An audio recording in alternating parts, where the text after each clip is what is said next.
पुन्हा श्वास घ्यायचा आहे.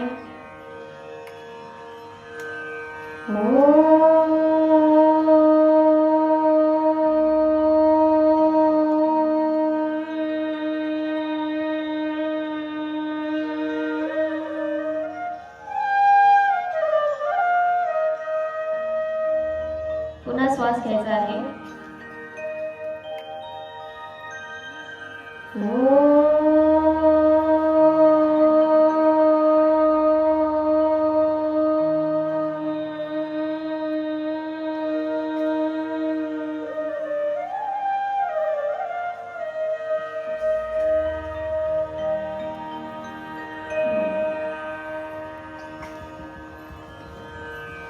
पेटीला किंचित आवाज.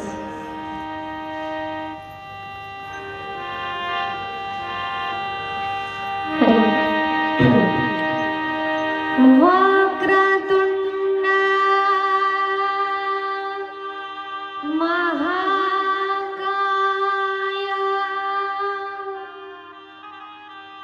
सूर्यकोटि समप्रभ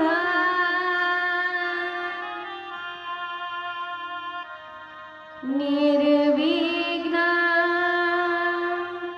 कुरु मे देव.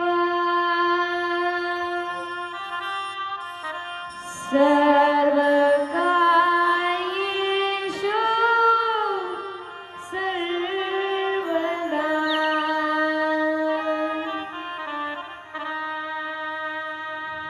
नमस्तेस्तु महामाये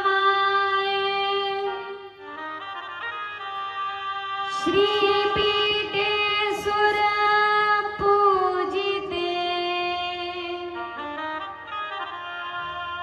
शंखचक्र गदाहस्ते महालक्ष्मी नमोस्तुते.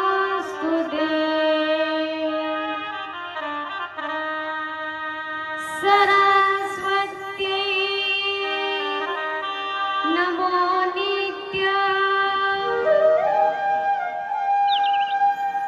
भद्रकाले नमो नमः. वेद वेदांत वेदांगम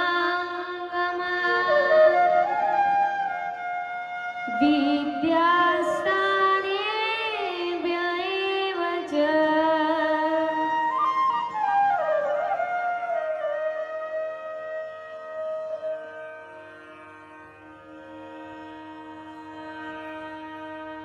पुन्हा दरवेळेस आपण ज्या षटकमचं वर्णन घेतो ते षटकमचं वर्णन घेऊ. जर त्या फ्रेंड्स आल्या तर आपसात वाटून घ्याल. जर आल्या त्यावेळेस तोपर्यंत असू द्या, नाही तर आरतीपर्यंत वाटू.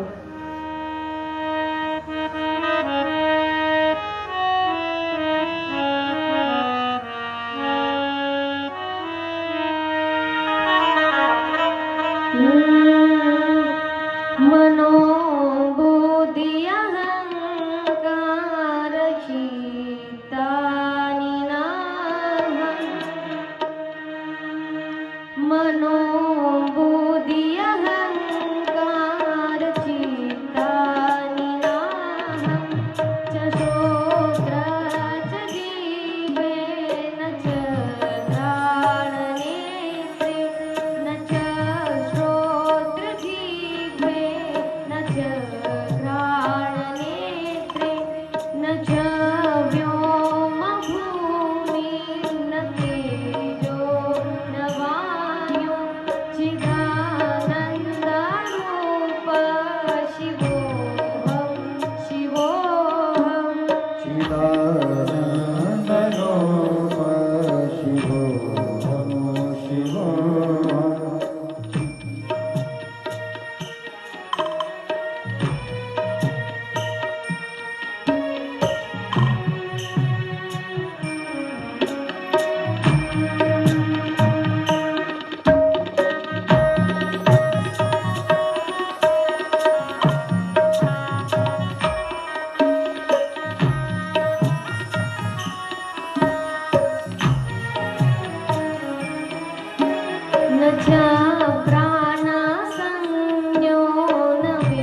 रूप शिवोऽहं शिवोऽहम्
चिदानन्दरूप शिवोऽहं शिवोऽहम्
महादेव हर हर महादेव.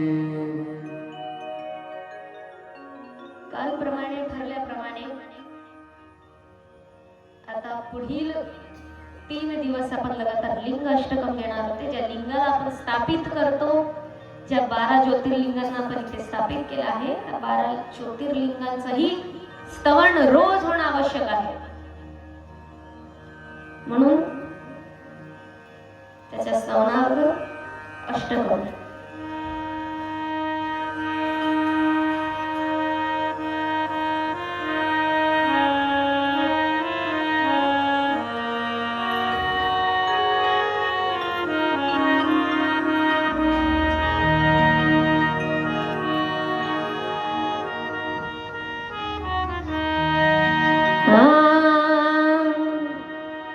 ब्रह्मा मुरारी सुराजितलिंगम निर्मल भासित शोभित लिंगम. ब्रह्मा मुरारी सुराजित लिंगम निर्मल भासित शोभित लिंगम जन्म दुःख विनाशक लिंगम. प्रणमामि सदा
शिवलिंगम.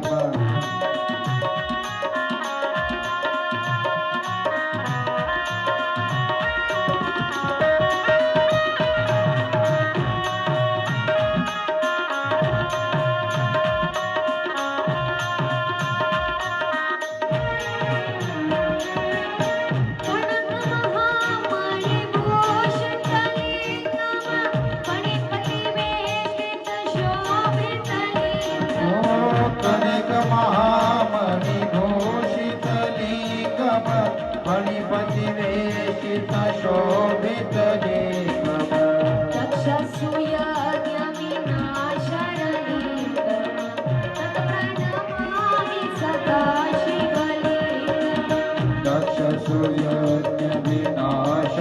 लिंगम तत् प्रणमामि सदा शिवलिंगम.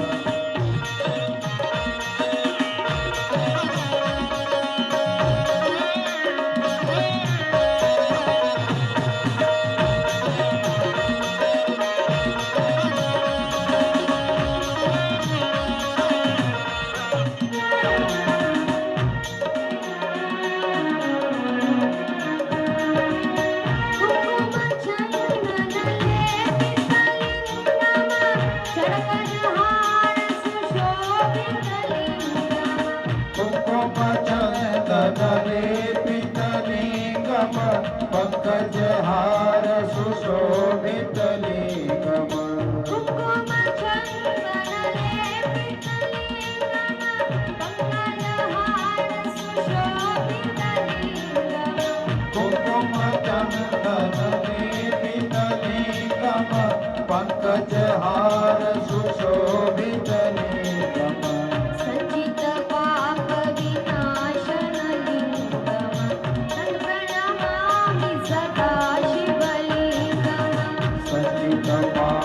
विनाशनलिङ्गं तत्प्रणमामि सदाशिवलिङ्गम्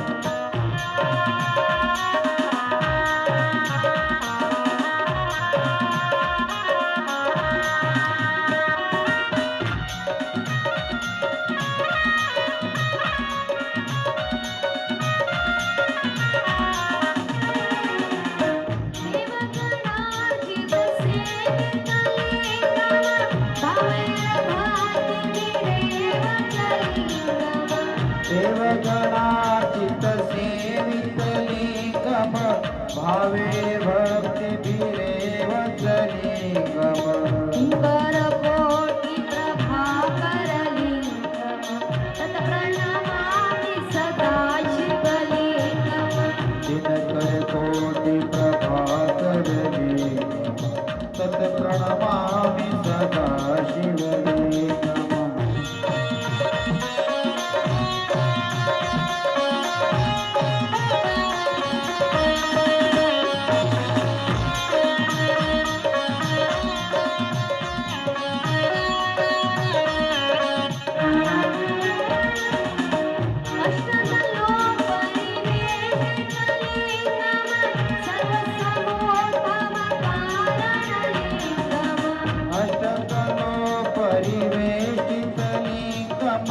सर्वसमापवकारणलिङ्गम् अष्टदरी देवीनाशतलिङ्गम् तत्प्रणमामि सदा शिवलिङ्गम् अष्टदरिद्रविनाशकलिङ्गं तत्प्रणमामि सदा शिवलिङ्गम्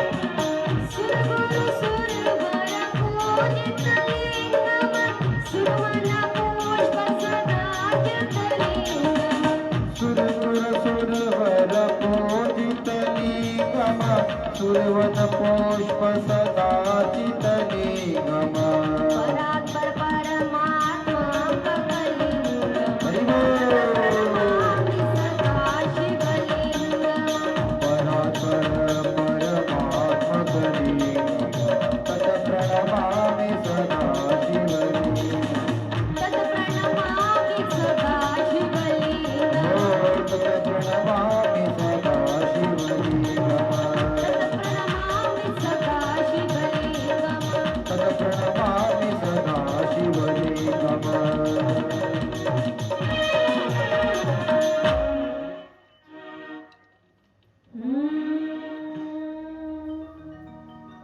नमः पार्वती पतये हर हर महादेव हर हर महादेव हर हर महादेव श्री शिव महापुराण की जय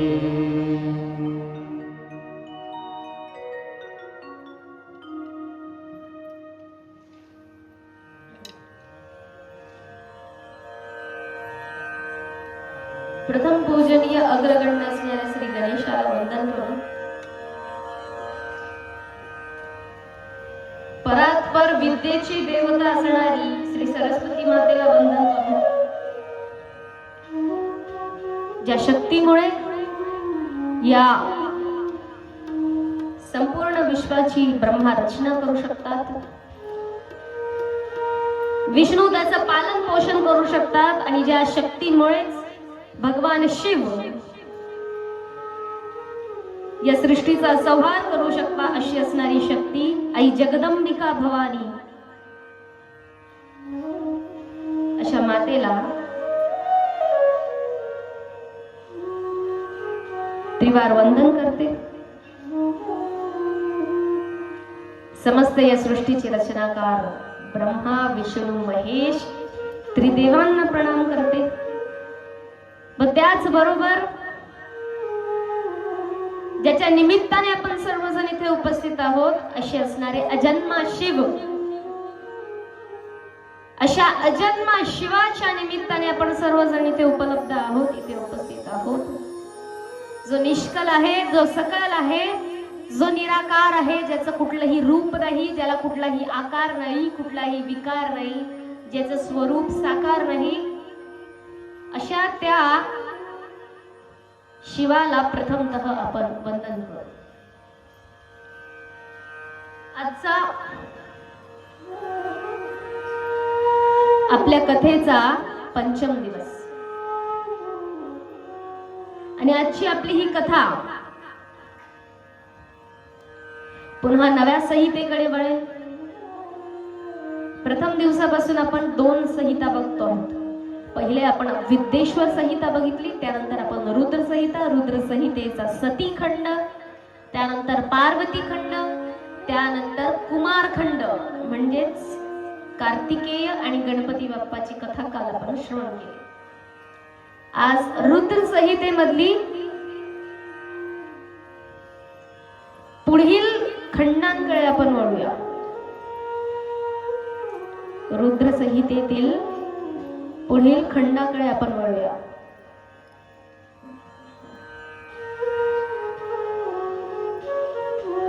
ज्यावेळेस आरती होईल, मी प्रथमच दिवशी पहिल्याच दिवशी बोलली होती की जे षटकम आपण घेतोय, निर्वाण षटकम, त्याच्या प्रिंट्स काढून प्रत्येकाला वाटावं, पण कोणाला लक्षात नाही आलं. काल 2 माता इथे येऊन गेल्या, त्या म्हणाल्या ताई त्याची प्रिंट नाही काढली. आम्हाला त्या आम्ही काढून आणतो म्हणे प्रिंट. कुठे आहेत त्या काय माहिती, आले की नाही अजून. हा मागे गुलाबी साडी आम्ही काढून आणतो असं त्या बोलल्या. त्या 2 होत्या महिला. पण आपल्या आयोजक मंडळीला सांगितलं, तसं आयोजक तुम्ही सगळेच आहात, पण मग तुमच्यावर लादण्यापेक्षा ती सर्व मंडळी तत्पर आहे. प्रत्येक कार्यासाठी एक फोन लावला की प्रत्येक छोट्या छोट्या कामामध्ये स्वतःचे सगळे काम सोडावे. तरी सुद्धा मध्ये मध्ये शेताच्या कामासाठी किंवा कुठेतरी बाहेर कामासाठी प्रत्येकाला जावं लागतंय. कालचा कथाभाग नाना गेला अर्धा आहे ना, नानांचा गेला, आमचे नवले बाबांचा गेला है ना, सगळे बाहेर जाऊन आले, आपले महाप्रसादाचे मानकरी है ना. तुम्हीच मागे नका. त्यानंतर आपल्या तुमचा पण गेला बहुतांश लोकांचं, कारण काही कामानिमित्ताने जावं लागतं, त्यामुळे अर्ध्यातून जास्त लोकांचा कथाभाग गेला. काहींचा पाण्यामुळे गेला, पाणी आलेलं होतं. आता विनंती आहे, उद्या आपल्याला पाण्यावाल्याला सांगावं लागेल, भाऊ लवकर पाणी सोड, उद्याचा पाण्याचा दिवस आहे, आम्हाला तयाऱ्या बी कराव्या लागतात म्हणा. मग आता आरतीच्या वेळेस हे आपण वाटून घ्यायचं आहे. हे याला एवढं मी का महत्व देते माहिती आहे? शिव पुराणापासून तर अनेक कितीही लाखो करोड पुराण तयार झाले असतील. सनातनी धर्मातले अनेक कितीही ग्रंथ, वेद, उपनिषद काहीही असू द्या, त्या सगळ्यांचा सार या निर्वाण षटकम मध्ये आहे. आणि हा फक्त वाचण्याला आणि बोलण्याला अर्थ नाहीये. याला ज्याने समजून घेतलं त्याला संन्यास आश्रम स्वीकारायची आवश्यकता नाही, त्याला कुणाचा गुरु सुद्धा करण्याची आवश्यकता नाही, काहीच करण्याची आवश्यकता नाही. माहितीये का? कारण शिवच एकमेव गुरु आहे, याचं सुद्धा वर्णन यात केलं जातं. म्हणजे असा असणारा हा निर्वाण षटकम आहे. याचं रोजचं केलेलं पठण की शिवाचं खरं स्वरूप आपल्याला समजून देणार आहे. ज्याला देवाचं खरं स्वरूप समजलं त्याचं जीवन सफल होतं आणि तो आध्यात्मिक दृष्टिकोनातून भक्तिवान ठरला असं समजा. आणि देवाचं खरं स्वरूप समजण्यासाठी गुरुच लागतो म्हणा, तसा प्रश्न नाही. पण तरी सुद्धा या निर्वाण षटकांच्या माध्यमातून मी तुम्हाला सांगते आहे की देव कसा आहे, त्याचं स्वरूप कसं आहे. हे शेवटच्या दिवशी, आपली शेवटच्या दिवसाची 2 तासाची 3 तासाची कथा याच्यावरच चालणार आहे. हे तुमच्याकडे असणं आवश्यक आहे. हे सोपं सरळ नाहीये. सनातन धर्माचे रचयिता आदिशंकराचार्य यांनी निर्मित केलेलं आहे. मग आता हे प्रत्येकाने घ्यायचं आहे. उरलेले जे 2 दिवस आहेत, 6 आणि 7वा दिवस, ते 2 दिवस आता तुमच्या मुखातून ते आपल्याला बोलून घ्यावं लागेल, वदवून घ्यावं लागेल. तुम्हाला वाटत असेल की जो व्यक्ती हा महाराजांना येऊ द्या, मग माईसाहेब सेटल गिटल झाले, माईसाहेबांनी ते थोडेसे भजन गिजन म्हटले की जाऊ आपण, असेही काही लोक असतात. ज्यांच्या तयाऱ्या बाकी असतील त्यांची गोष्ट वेगळी. ते मनापासून तयारी वगैरे करून काही सेट वगैरे करून येतात तर चला. घरातले कामं वगैरे आठवून येत असतील त्यांची गोष्ट वेगळी. तेही 5 दिवस ऐकले, 2 दिवस घरातले कामच करू नका, पडू दे, 2 दिवस इथे या. आता उद्या आणि परवा हे 3 कारण अजिबात असायला नको. पहिलं कारण, पहिले माईसाहेबला सेट उद्या, मग नंतर आपण येऊ, हे कारण नको पाहिजे. दुसरं कारण, आमच्या घरातले काम आटपून आम्ही येतो, नाही. हे 2 दिवस काम जर नाही केले तर तुमचं घर काही पाताळात जाणार नाही. घरातले काम कथा झाल्यानंतर. तिसरं कारण, आमची तयारी नाही. जेवण झालंच 12-12:30 की तयारीला लागायचं. माझ्या पहिले 1:30 वाजेशी तुमची सगळ्यांची तयारी झाली पाहिजे. आमच्या बाबांना लोकांना जास्त तयारी लागतच नाही. किल्ला पट्टा टाकला गड्या. आता आमचे नाना बनियांवर होते, मठ्ठा वाटत होते. बाबा मला मठ्ठा प्यायचा आहे बरं, कथा झाल्यावर. मग टाकला कुर्ता, टाकली टोपी, सगळ्या घरात सगळ्यांचं तसंच, टोपी टाकली आहे. आपल्याला साडी नेसायची, टिकला लावायचा, सिंदूर भरायचा, हे जीवन ते दिसायला पाहिजे. सगळं वांगळ्या वगैरे, फटाफट तयारी करायची. फक्त 2 दिवस, बाकी काहीच नाही. 2 दिवसानंतर आपण सगळे आपल्या त्याच उद्योगाला लागणार आहोत. बस फक्त 2 दिवस आपल्याला कष्ट करायचे. म्हणून मी तुम्हाला विनंती करते, आता काल आणि परवा आपण बघितलेला आपला कथासार, ज्याच्यामध्ये आपण महादेवांच्या दोन्ही पुत्रांची कथा ऐकली. मग महादेवाच्या विवाहाचं कारण काय? विवाह झाला तर पुत्र प्राप्ती होईल, तर संसार येईल. संसार झाला, गृहस्थ आश्रम आलं, दाम्पत्य आश्रम आलं, तर मग त्याच्यानंतर तुम्हाला मूलबाळ होतील. मूलबाळ होतील तर या सृष्टीचं चक्र चालेल. ज्या साठी सृष्टीची निर्मिती झाली आहे ते सृष्टीचं चक्र बॅलेन्स्ड राहील, समतोल राहील. म्हणून विनंत्या करून करून कसा तरी महादेवांचा विवाह झाला. विवाहानंतर प्रथम पुत्र कार्तिकी आले. माता पार्वतीच्या कल्पनेने गणपती बाप्पा आले, जे की प्रथम पूजनीय ठरले. अशा पद्धतीचं प्रत्येकाने दर्शन घेतलं. आणि आता पुढच्या कथाभागाकडे आपण जातो. त्यातही काल होलिका दहन असल्या कारणाने आपण थोडा कथासार पुढे घेतला. का पुढे घेतला तर आपल्याला पटकन होलिका दहनच्याच मुहूर्तावरती होलिकेची कथा करायची होती, की त्या होलिकेचा सार काय येतो. काय येतो होलिकेचा सार? भक्त प्रल्हाद स्वतःच्या वडिलांना देव म्हणण्यास नाकारतात. स्वतःच्या परिवाराला, स्वतःच्या रक्ताला, ज्या जातीत आणि ज्या योनीत जन्माला आले आहेत त्यालाही ते नाकारतात. का नाकारतात? कारण ती असत्याच्या दिशेने चालणारी आहे, अधमतेच्या दिशेने चालणारी आहे, दुष्टतेच्या दिशेने चालणारी आहे. मग छोट्याशा भक्त प्रल्हादने एवढ्या आगळ्या वेगळ्या असणाऱ्या स्वतःच्याच बापाला, स्वतःच्याच वडिलांना सुद्धा नाकारलं. हे आपल्याला एकच सांगतं,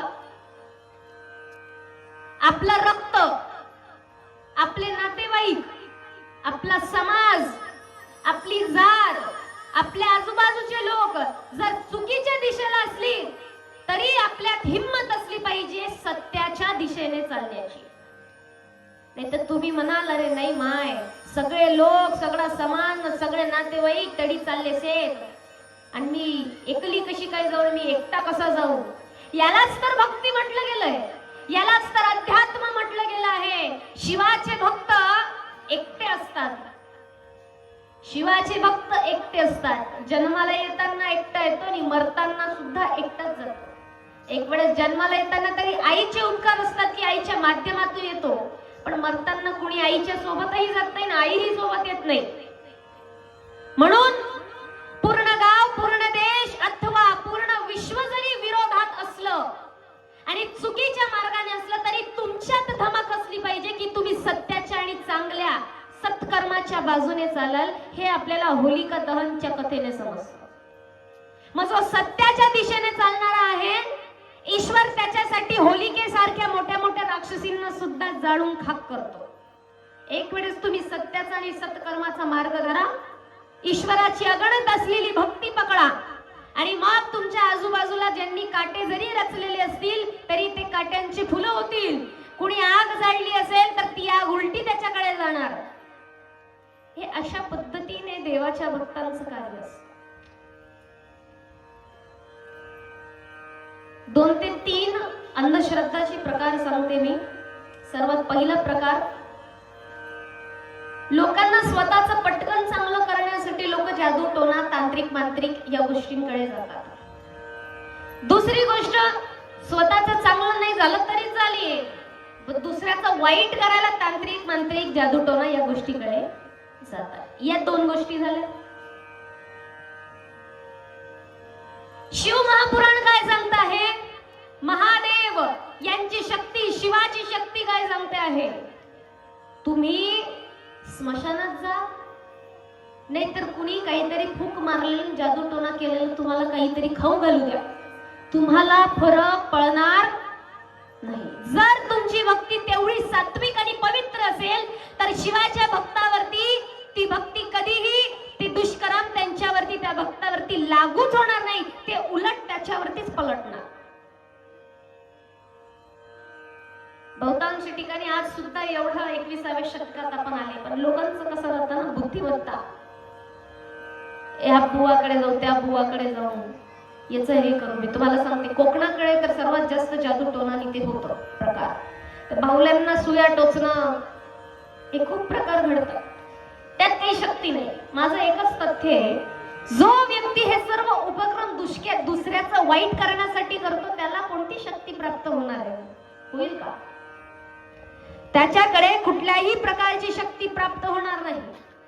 आणि जो व्यक्ती दुसऱ्याच्या हिताने कुठलाही छोट्यातलं छोटं कार्य करतो त्याच्यामध्ये एक दिव्य शक्ती आणि एक वेगळ्याच प्रकारचं तेज निर्माण होतं. हे लक्षात घ्यायचंय. मग शिवगणांवर हे चालत नाही. शिवगणांवरती जर कोणी असा प्रयत्न करत असेल तर ती सगळी घटना त्याच्यावरच उलटी पालट होणार. शिव कोण आहे आमचा? तो तर साक्षात स्मशानात राहणार आहे. शिव कोण आहे आमचा? तो तर भूत पिशाचांमध्ये राहणार आहे. शिव कोण आहे आमचा? स्वतःच्या संगतीला वेडे वाकडे तिरपे मेकडे कोण असेल नसेल तो त्या प्रत्येकाचा उद्धार करणारा शिव आहे. मग कुठला तरी अज्ञानी पुरुष उठतो आणि म्हणतो की मी तुम्हाला तुमच्या इच्छेपर्यंत पोहोचून देईल. नाही रे बाबा, माझा शिव श्री शिवाय नमस्ते, ओम नमः शिवाय. तू कोणालाच करणारा, आमच्यासाठी तो ईश्वर बसला आहे. त्याने सृष्टी निर्माण केली, तो बरोबर माझ्या ध्येयापर्यंत मला पोहोचवणार आहे. आता आजचा मुहूर्त असा, काल होलिका दहन झालं, पौर्णिमा होती, आज आहे चंद्रग्रहण. बहुतेक चंद्रग्रहणाला सुरुवातच झाली आहे. आता अनेक मंडळी म्हणतात चंद्रग्रहणामध्ये असं होऊ नये, तसं होऊ नये, हे करू नये, ते करू नये. ते सर्व नियम बरोबर, परंतु सर्वात मोठा नियम जो प्रत्येकाने लक्षात ठेवायचा आहे तो एकमेव हा, कुठलाही ग्रहण राव त्या ग्रहणामध्ये केलेलं नामस्मरण तुम्हाला दुप्पटीचं भगवंताशी जोडून घेतो. पहा किती भाग्यवंत आहात आपण.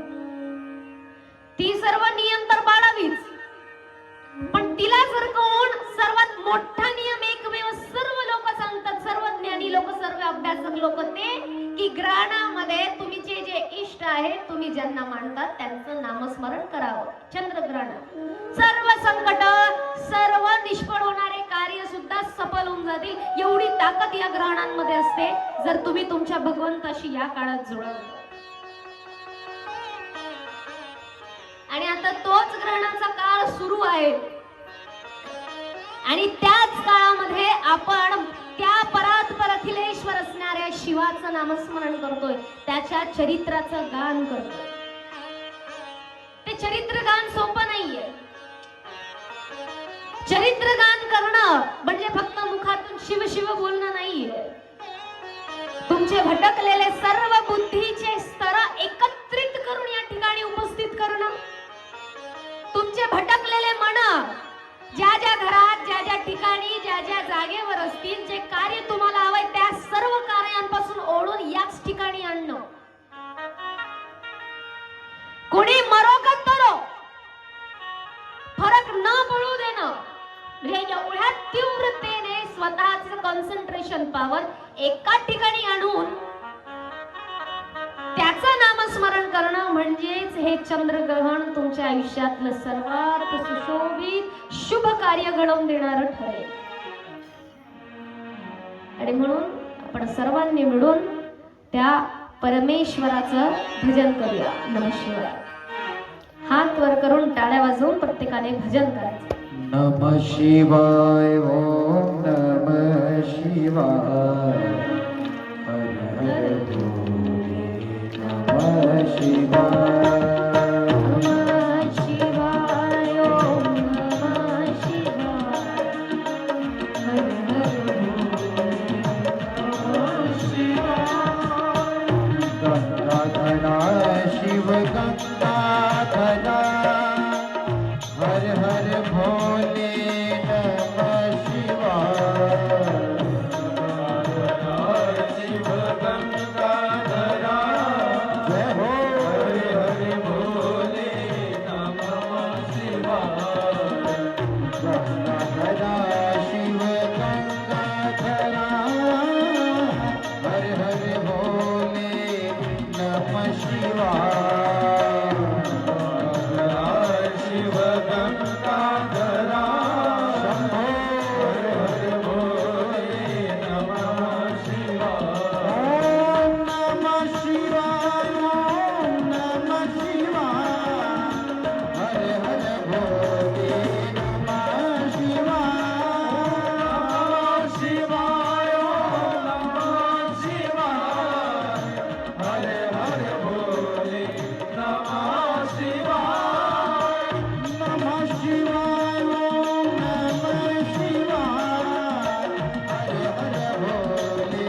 नमः शिवाय. नमः शिवाय. ओम नमः शिवाय.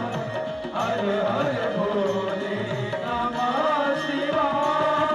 आता बघा, आजपर्यंत आम्हीच गात होतो. याच म्युझिक वर तुमचा आवाज आला पाहिजे. ठीक आहे, बोला. थांबा. ओम नमः शिवाय.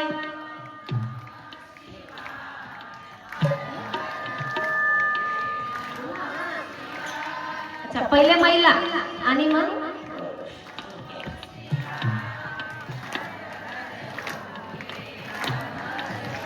हा. आता थांब. चला, आता आमचे बाबा मंडळी बोलणार. बोला. नमः शिवाय.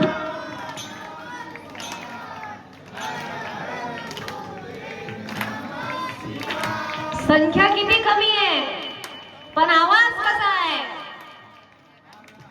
आता तुमचा आवाज. हा. ओम नमः.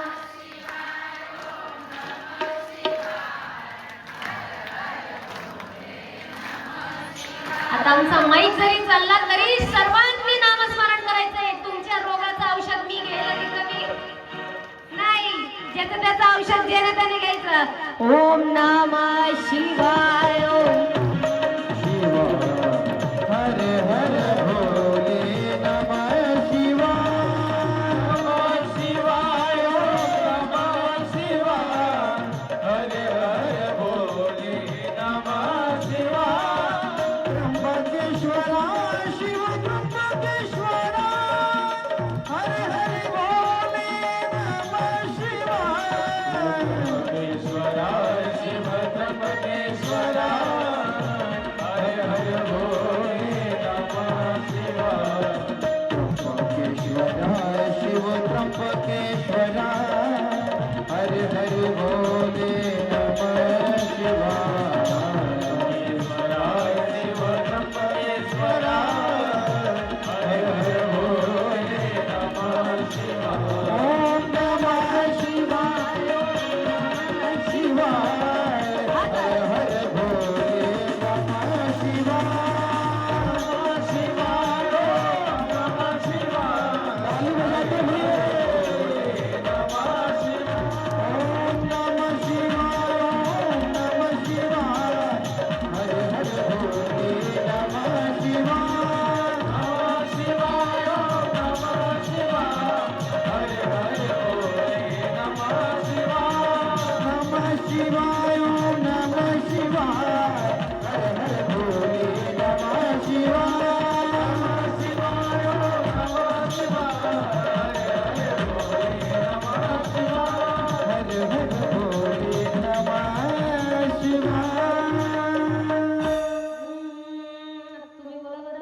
सगळे सगळे हर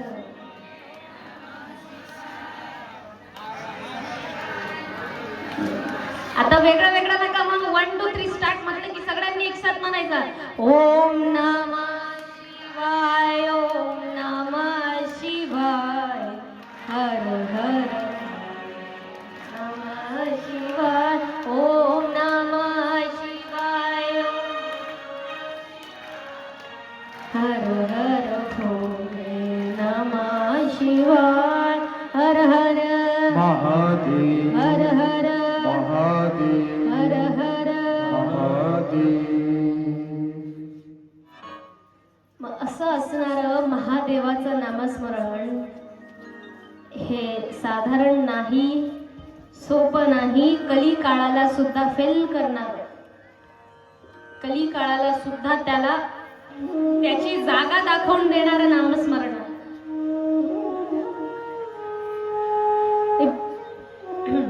भगवंताचं नामस्मरण सोपं नाही. आता माझ्यासोबत घडलेला एक प्रसंग सांगते. चमत्कार वगैरे मध्ये तर मी काही मानत नाही, पण चमत्कार होता का काय होता का नशीब होतं ते माहित नाही, पण एक प्रसंग सांगते. कीर्तनासाठी गेलो होतो आम्ही एका गावाला, मला गाव नाही आठवत, कदाचित माझ्या आईला आठवलं की कीड अटकलं होतं ते कोणतं गाव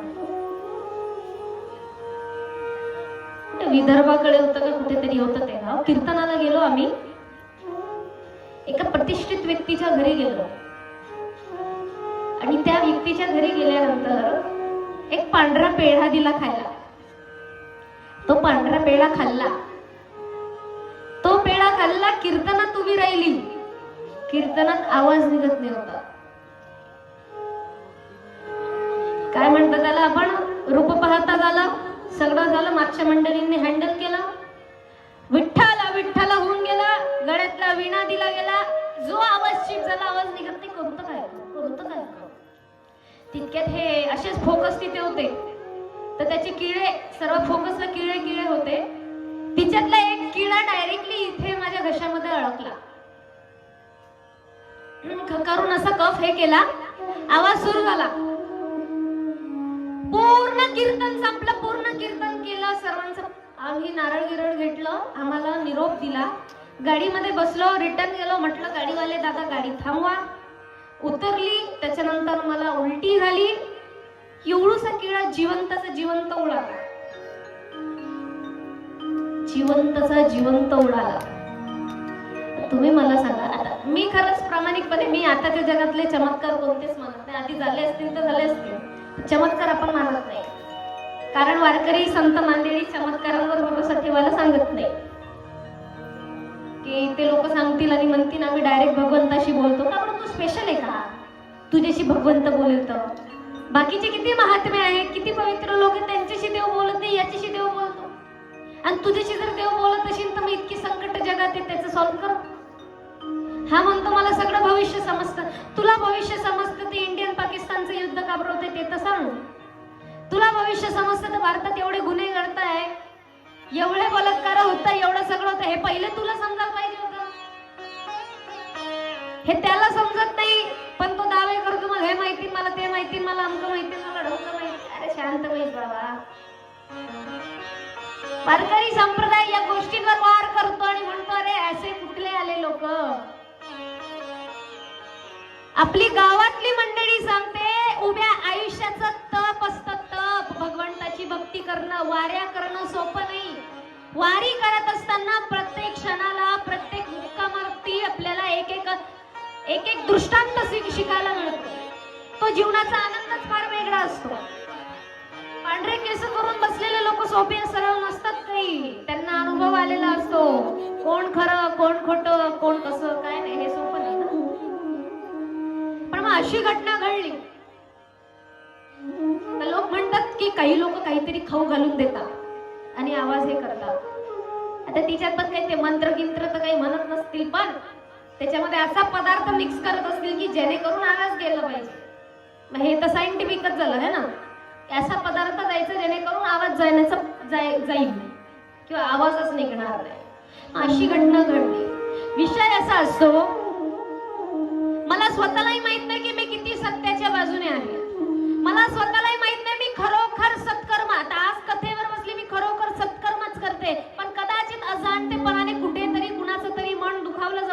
माझ्याने देखील होऊ शकतं तसं. काही वेळेला मी या ठिकाणी असून किंवा कोणत्या ठिकाणी बोलताना सुद्धा काही वेळेला काहींना शब्द आवडतील पण काहींना मनाला आघात होईल असंही होऊ शकतं माझ्याकडून. होऊ शकतं पण ते मला जाणवणार नाही,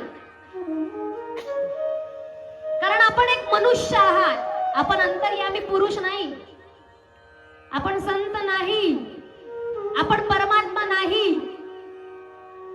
आपण एक सामान्य मनुष्य आहेत आणि आपणच चुकण्याच्याच दिशेने असतो. जो चुकला तो मनुष्य आणि जो चुकला नाही तो देव.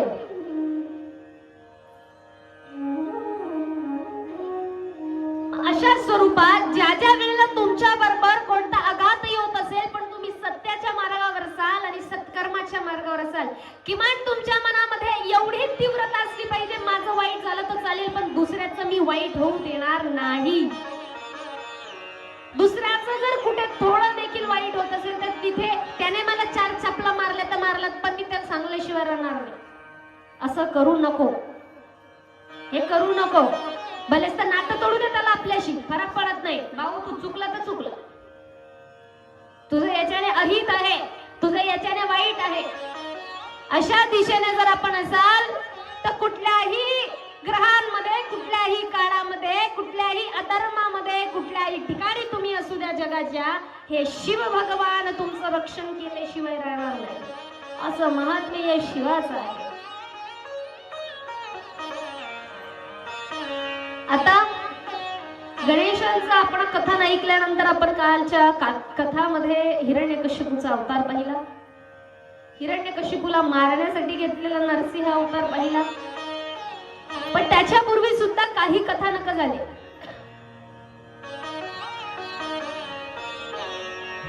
जशा भगवान कार्तिकेय पृथ्वीची परिक्रमा करून आले, श्रेष्ठत्वता गणपती बाप्पाला प्राप्त झाली. गणपतीचा विवाह करण्यात आला, रिद्धी आणि सिद्धीशी विवाह झाला. रिद्धी सिद्धीशी विवाह झाल्यानंतर त्यांना 2 पुत्र प्राप्त झाले, क्षेम आणि लाभ. क्षेम आणि लाभ नावाचा पुत्र प्राप्त झाल्यानंतर गणपती बाप्पा त्यांच्या संसारात सेटल झाले. पण त्याच्यानंतर मात्र कार्तिक भगवान यांना वाईट वाटलं, मनाला ते दुखित झाले आणि क्रौंच पर्वतावरती कायमचे निवास करण्यासाठी तिथून निघून गेले. कार्तिक स्वामी तिथून निघून जातात आणि मग पुढे वर्णन येतं रुद्रसंहितेच्या 5म खंडाचं. त्या खंडाचं नाव आहे युद्धखंड. कोणतं युद्ध? कसा युद्ध आहे? गृहस्थाश्रमामध्ये आल्यानंतर महादेवांच्या हातून फार मोठ्या असुराचा वध होणार होता. कार्तिकेयने काल कोणत्या असुराला मारलं कोणी सांगू शकेल?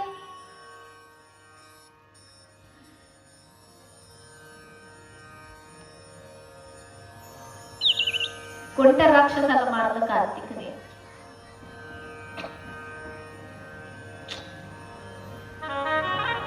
हे देवा, हे इथली मंडळी होतीच नाही जास्त, त्यांच्याकडे पाहणारच नाही. तुम्ही बोला.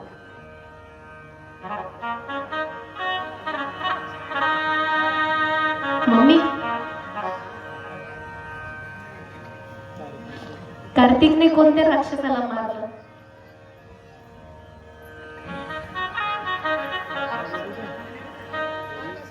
तारकासुराला मारलं. टाळ्या वाजवा, टाळ्या वाजवा. आमच्या पुरोहित बहिणी हे असं पाहिलं, पुढेच बसतात. चेहऱ्यावर तेज बघा जरा तुम्ही.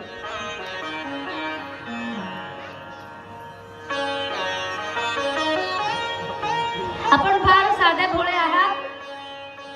ताई तुम्ही बोला, आम्ही ऐकता. माय काय गोड बोलस, माय काय आवाज आहे, माय काय दिसत, माय काय काळजात बरीसन यस. तू बोल आम्ही ऐकता, तू बोल आम्ही ऐकता, तू बोलत तर आम्ही ऐकता. बाकी तू काय बोलते त्याच्याशी काही घेणं देणं